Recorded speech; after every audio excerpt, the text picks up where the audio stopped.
Liv's Life, the channel where we learn a little bit from one another. I might learn something from you, you might learn something from me, and we can build community together. So I'm so happy that you're back. It's been about a week now. I didn't film yesterday, but I am filming today.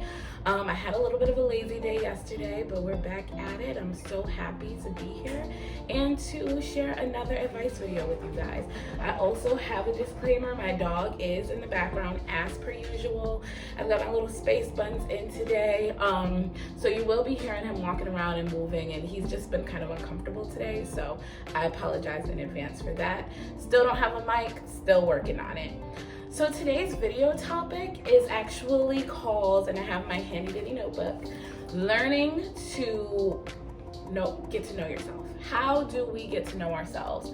What are the steps that it takes to become okay with who you are and also to love who you are? What steps do you need to take in order to make that happen? And look, it's hard. I mean, I'm not fully there yet, but what I've realized is I'm almost 30 years old. I'll be 30 in July. And what I've realized is throughout my 20s, I've just learned pieces about myself that have made me grow to love myself even more in this day and age. Like today, I have had so much experience with not loving myself, not knowing who I am, not really understanding how to even figure out who I am. And it does come naturally, but I wanted to give, some of the youngins tips, and maybe you're older and you still don't know how to figure out who you are. As you start to, go on a journey of learning who you are, you might want to get maybe some tips on where to start. And that's what I have for you guys today. Things that I've learned as I started to grow and age, and just trying to, it's a ever going journey. You always are exploring who you are, and it might change. So that's the good part about it, and it's also kind of the scary part about it. So step number one to figuring out who you are, just to figuring out who you are. You can't do anything without this step, and that is to set boundaries. You have to set boundaries. And I know you hear that all the time, set boundaries, set boundaries, set boundaries, set boundaries. The importance of setting boundaries is you can't know who you are if you are constantly doing what everybody else is doing, or wanting to do or fit into what everybody else has going on, because they might love themselves and they might know who they are, but if you're still trying to figure that out, you don't want to be a copy, carbon print of what someone else has going on. So setting boundaries looks like, if someone asks you, like, can we go out this weekend? I've got a couple of things I want to do. I want you to tag along. If that's something that you want to do, then fine, but you really need to tap into yourself and know that, you need time to cultivate a space where you know who you are. And sometimes you need to take time away from other people. So just saying no to always being where other people are, doing what other people do. You don't need to be constantly doing that all the time, because it is not necessarily giving you space to cultivate your own personality, your own being, which you have already, but to look into it and to really examine who you are, you need space. And part of getting space is setting boundaries, because if you're a social butterfly or someone like me, or even if you have just an intrusive parent, sometimes you just need to have people just back up and give me the time to figure out who the hell I am. And I feel like that is valid and totally necessary. So step number one is set boundaries, and it's not easy to do. I wouldn't tell you how to set boundaries because I'm still working on it myself, but I suggest maybe booking an appointment with a therapist, speaking to someone who has wisdom in doing that and experience in setting boundaries. You have people in your life who are really good at it. Listen to them. It is hard to do, but it is so worth it to do the work to learn how to set those boundaries. So I won't get into how to set boundaries or where to start with that, but I will say that is rule number one, in my opinion, to learning more about who you are. So the next the next step that I have is exploring new things. This is so obvious and it's so much fun, but sometimes life gets a little mucky and a little boring and a little day to day, and you forget that you are alive and you're actually living, and to be present in the life that you're in. And I think a part of being present is exploring things that you've never explored before, learning new things, taking up a class. Even if you can't afford to go to a class, I mean, there are free classes in your community. Look it up. You can find them. You just have to get into learning about your community. Go on community pages, go to your local community colleges, go to your local city hall, your museums. Like, there's a lot of free stuff to do in your community, so I don't want to hear it. But you can also go on YouTube, go on TikTok. The way that I explored a lot of the new things that I'm into, like eclectic style, whimsigoth, cottagecore, that all came from TikTok. And it's something that I find to be like really like this part of me that I didn't even know that I enjoyed, and it's because I explored them. So even if you start on your explore page on TikTok, what kind of things are you into? What kind of things make you giddy and happy or silly? And if you're just scrolling through your For You page and you find a video that kind of you can relate to, that somebody's like a hobby someone's doing, go down that rabbit hole and explore it, because you never know what can come out of it. I'm still working on it. I'm not perfect, but I have learned a lot of my style, a lot of my likes and dislikes from getting out into my community, because that is a part of my job that I actually have. And it is also a part of just my scrolling on TikTok daily. So explore, get into new things, form new opinions about things. And then my third rule is be a little bit cringe. Do you know how much cringe I get from watching back my videos? I hate hearing my voice. I can't stand the way that I look in videos, like, as do I'm sure a bunch of people, but it gives me the cringe. But it's okay to be cringe, and there'll be people who call you out for being cringy, like people who will feel like so cringe by a video you do, or a joke you make, or an outfit you wear, or the way that you speak, or the list is endless. The things you like to do, the things you like to watch. Like my fiance, he is into Yu-Gi-Oh. He has my whole dining room table set up with categories of different cards for Yu-Gi-Oh. He goes to Yu-Gi-Oh tournaments. He takes off for the weekend to go to tournaments.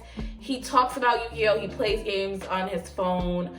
And, you know, at first I didn't understand, but now I'm like all for it. I'm rooting for you, babe. Like, get your Yu-Gi-Oh on. Like, I'm so proud of you.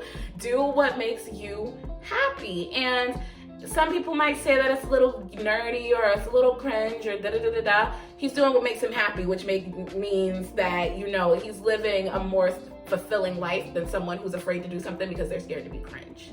You know what I'm saying? Be a little bit cringe. Who cares? We only have one life to live. Get out there and be cringy. The fuck? Like, be cringy if you want. The next rule that I have, or step that I have for learning to know who you are, learning to know yourself, is to be honest. And it sounds so freaking like, duh, like, of course, like, I don't go around lying, but think about it. For me, for example, I used to be the person who was uncomfortable with like silence. So I had to fill the silence with talking, or if somebody told a joke that nobody necessarily laughed at, I had to be the one to be like, ha ha ha, like put a little laugh out there. I had to be the one who was like the silence filler, or I had to be the person who was like, you know, who did things that weren't authentic to what I was feeling in that moment. Like, if a joke isn't funny now, I'm not gonna laugh. I'm gonna sit there and stare at you like this. And I've had to learn that at work. I've worked in some really toxic places that, like, they would call you out if you laughed at a joke that wasn't funny, or if you were like doing filler laughs and things like that. They would be like, girl, I know you don't think that's funny. So I've learned through the course of that to just kind of be like, do I think this is funny, or am I just laughing to fill the silence? And I think it's important to be honest about an array of things that you don't like. Like if someone in conversations, people used to say like, oh, I love, like if I had a conversation with someone, they would say like, for example, I love to go skiing. Like that is like the coolest thing ever. Or I love this movie or this genre. And I would be like, yeah, me too. That sounds so cool. Why am I lying? Now I'd be like, girl, I don't know nothing about skiing, not interested in skiing, and don't want to hear about it, please. Like, I have no interest in it. So don't lie to yourself. And don't lie to others. It's not cute. It's not cool. It's not cute. It's not yourself.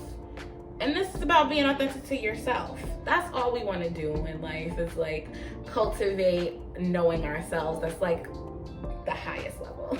Anyways, so that was 4, is just to be honest, be an honest person. Like, just, tell people what you're interested in and what you're not interested in, and stand on it. Number 5 is to trust yourself. Again, this is another one that sounds kind of cliche, but if you can't trust yourself, who is you trusting out here in these streets? Who can you really trust? Like, you can't trust nobody. I know that I can only trust myself, and I can trust God. Sometimes I can't trust myself, and that's why I'm bringing it back to this, okay? Try to cultivate a relationship with yourself that you can trust in who you are. Don't let yourself down by trying to fit in, by lying, by being inconsistent, calling myself out, but cultivate a relationship with yourself where you can trust yourself and trust who you are. And another thing that goes into trusting yourself is stop second guessing when you have an idea or when you have a thought.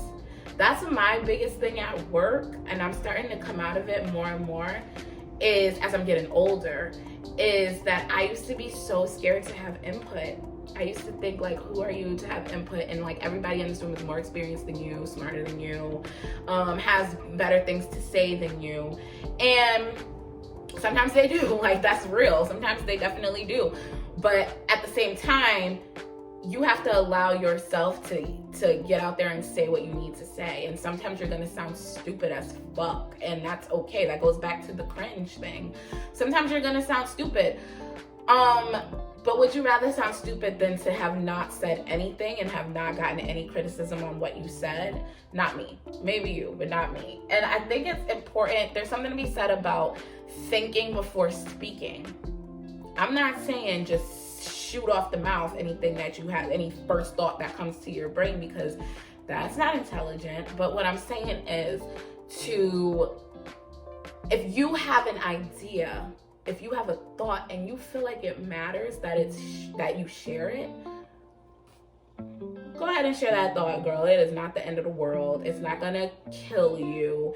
Somebody might say something, but at the end of the day, you shared what you were thinking and you matter. And you need to trust yourself and trust that the things that you say matter, because they do. And I struggle with that so much, but let me tell you, I'm 29 years old.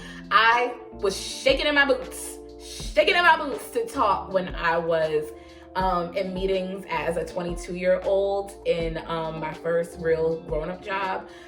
I did not want to say nothing. Like, I was terrified. And I got called out for it multiple times.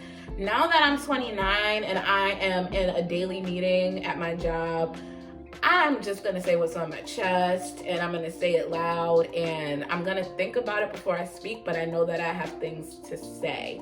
And so I'm going to say them. As I should.